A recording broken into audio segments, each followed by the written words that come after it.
Good morning, Fort McMurray, Wood Buffalo, and the rest of the world. You've tuned in to the Mac City Morning Show. I am your host, Elliot Pierre, and we're going to start today's episode off the same way we start every episode off, with a moment of gratitude. I know you could be doing a million other things with your time, and the fact that you spend it with us truly does mean the world to me, so thank you. On that note, Tanner, hit it with the intro.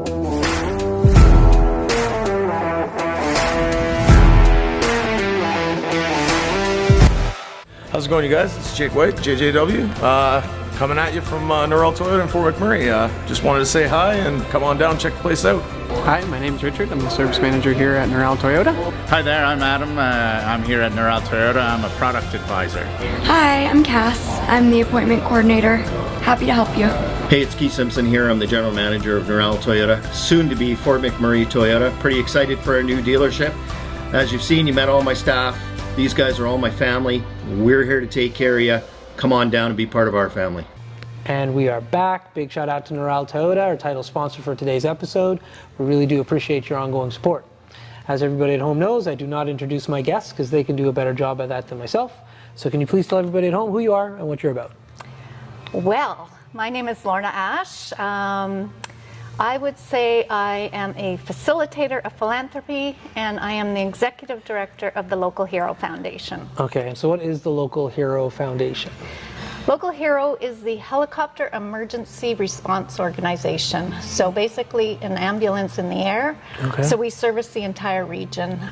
We are the only helicopter emergency services here in our region. Yeah. And with such a widespread region and people out doing quadding on lakes and rivers, and as well as working par out in sites, and we have people living out at sites in the camps, and of course our rural communities. And sometimes during emergencies and medical issues and incidents, time matters, and time is what saves lives, and that's what the helicopter does. Cool. Yeah. So you've been in Fort McMurray for a long time outside of just here. Absolutely. When did you come to Fort McMurray?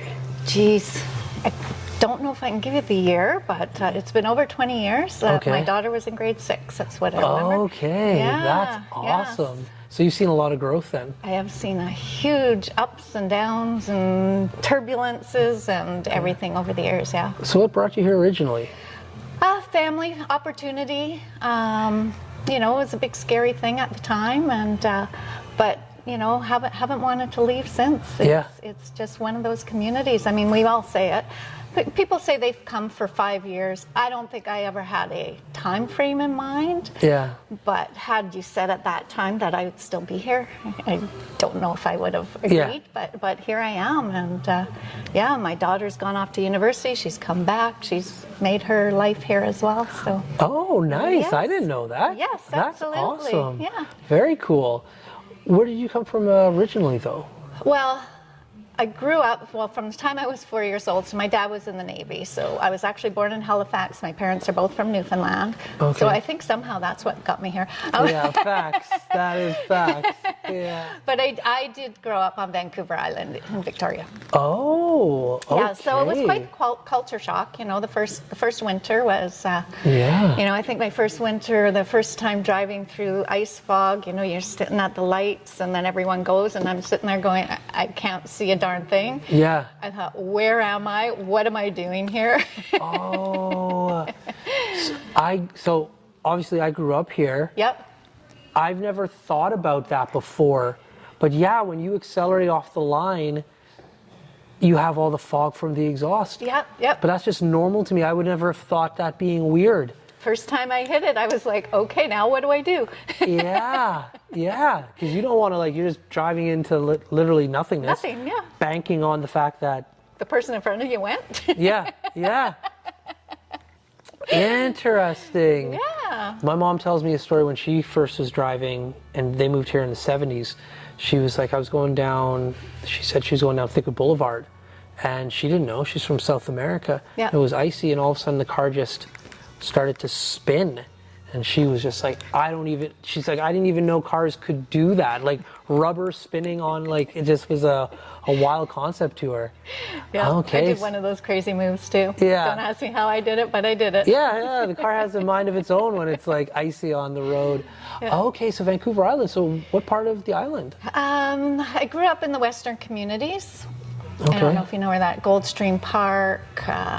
It's really developed. I still got a lot of family back there, so I go back every year. But it's really developed from when I was there. Yeah. We'd walk to school. You'd be walking down, and there'd be nothing around. And now it's just so built up. Yeah. But, yeah. Like everywhere, even Fort McMurray. Fort McMurray, yeah. The difference from when I got here over 20 years ago to now. Yeah. Yeah, and I mean, if we've gone back a little bit over the years, because when I first got here, things were so busy, I couldn't, trying to get through traffic and things like that. But I think we're finding a nice little balance. I know we'd like the economy and everything to go up a bit around here. Yeah. And see things like that, but at the same time, when you've been through all of it, it's not so bad right now. It's not so bad right now. No, that's exactly it. Because even coming out here today, like I was thinking, man, I remember when you used to try to fly out or drive out to the airport to fly outside. You'd have your flight at like 11 o'clock in the afternoon, and you'd have to get here for like 9. Yeah. And then to get here for 9, you'd have to like leave at 7. Like it used to be wild. It was. And like, although yes, like that brought in a lot of like money, just living in that environment was constantly. Constantly. Constantly. Like going anywhere, even going to like eat dinner, you're just like, well, if you want a seat, you might as well get there at 3:30. Yep. No one took a reservation because they didn't need to. Yeah. They'd give you the little beeper things, and you'd go off somewhere else and go for a walk or do whatever and come back. Yeah. I remember going to Earl's and them giving me the beeper and them saying some ridiculous time. I'm like, all right, I'll go for a walk. And I just like went to Borealis Park, walked all the way back. It's just like, well, beep, beep, here we go. Like, yeah, it used to be nuts. So a little quieter isn't a horrible thing. It is not. So if your daughter has moved back, are you planning to retire here? Oh, that's, I don't know. You don't know yet? Possibly. I don't see, I could retire here, yes. Yeah. But I just have to have somewhere to go in the winter. Yeah, you're like my parents. So like my parents have decided to retire here. Yep. But this is just their ground base. Yep. But they travel, they go on cruises there, but they always come back here. Well, summer is beautiful. I mean, yes, we've had a little bit of a wet one, but I'll take the wet over the fire. Absolutely, absolutely. Yeah. And so we have great summers and great golf courses. Like I said, we've got the lakes and the river and awesome hospital. All that stuff. Absolutely, yes. Yeah. And why not? But the winter, it can get a little long. The older you get, the longer it feels. Yeah, and it's cold too. Like this year, we had a very mild winter. Yeah. But for that like 1 to 2 week stretch where it was like minus 40 to 50, like you get reminded, it gets cold. It does. It gets cold. Yeah. So any holiday plans that you have coming up? Actually, yes. So speaking of my daughter, last year we went to France. She's a huge traveler. She's traveled the whole world. I'm one of these that have not. Okay. So her and I went last fall. We went off to France, and so now she's got the bug in me. So my plans is Italy next. What part of Italy? Not too sure. I might have to tour the whole. Go on one of those little tours and check a lot of it out. It can't go there, just go to one spot, right? Yeah. I mean, you gotta go check it all out. It's amazing. Get ready. Yeah. Like Rome is something else. Like you have to spend days in Rome, but you have to be specific on what you want to see. Right. Like going to the Vatican, put 3 days minimum, and you're still not seeing anything. But then like I would do walking tours and like the bus tours, because you have to have a tour guide. Yes, That absolutely. would be the advice I'd give you. Yeah. Because I went to the Colosseum by myself one day, and although it's cool and you're looking around, you don't know what you're looking at. But when you go with a tour guide and they start explaining, oh, they used to fill it up with water and the lions would come out from there, you're just like, what? It's wild.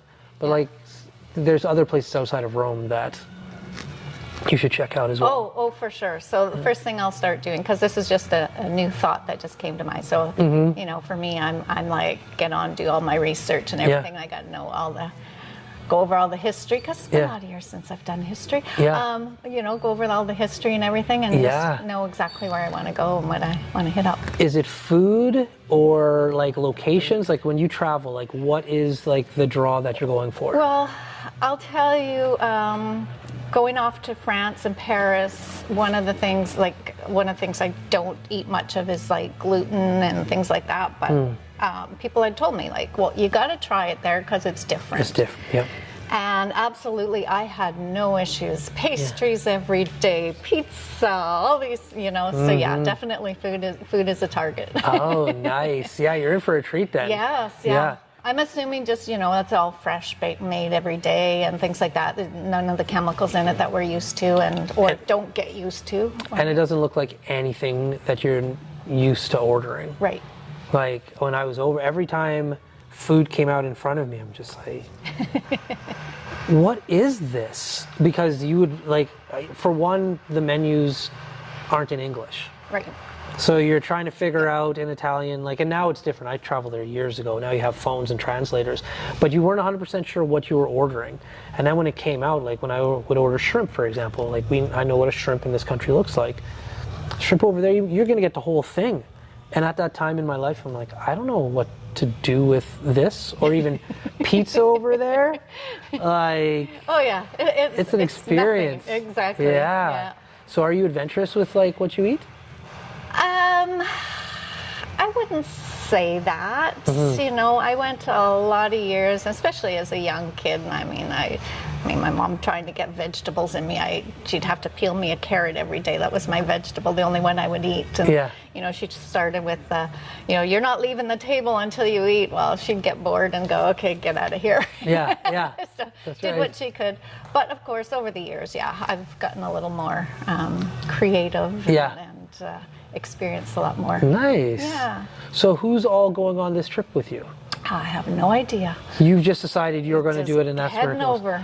Oh, that's an like I said, my adventure. daughter's got the bug in me now, and so yeah, I've got to get going. Wow. I've got to catch up to her, but hey, I Yeah. don't think I have enough time. How many places has she been? Oh God, I think 30 or more. Yeah. Her idea was to be in 30 countries by the time she was 30, and she almost made it when COVID hit. Oh, she bummer. didn't quite make it, but she has caught up and made up for it since. And so how and where did she get this travel bug from? I have no idea. Yeah. Just I think with her friends that she had and over the years, and it's just something they like to do. It's where they spend their money, and it's not a bad place to No, spend it. definitely not. I love traveling. I'm never going to say anything about people getting on a plane. Yeah. Are you tapping your watch or still got time?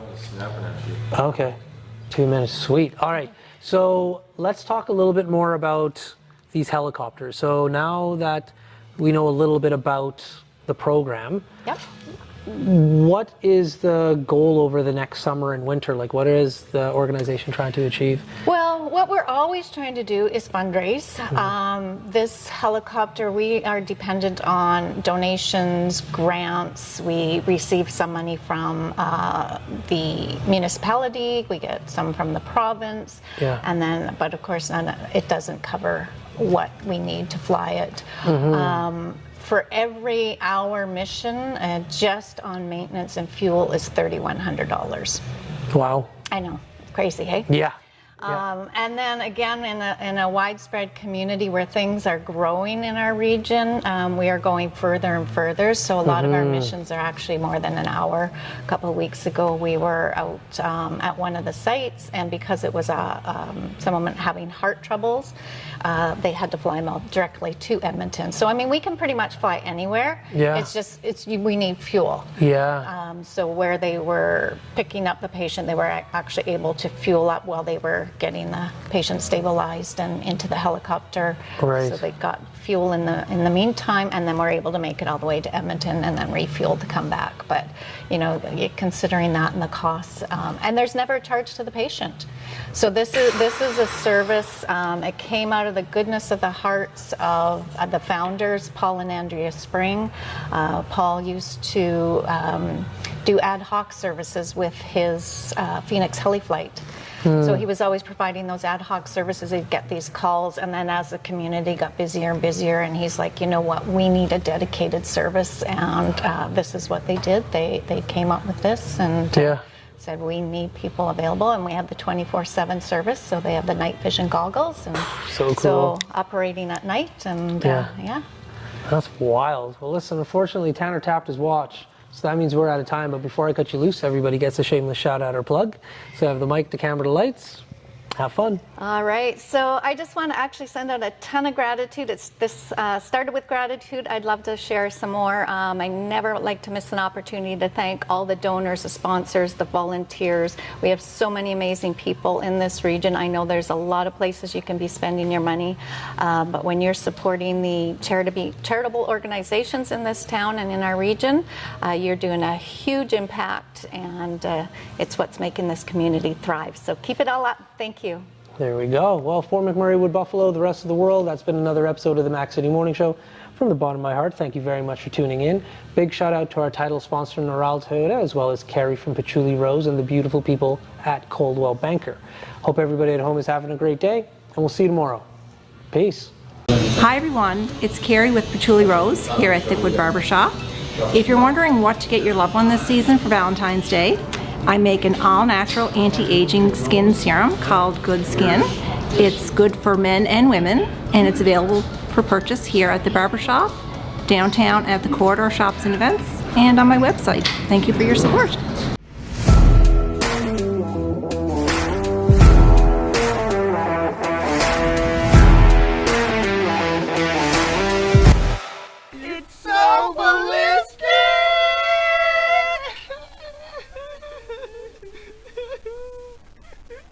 Talk about quenching your ugly thirst.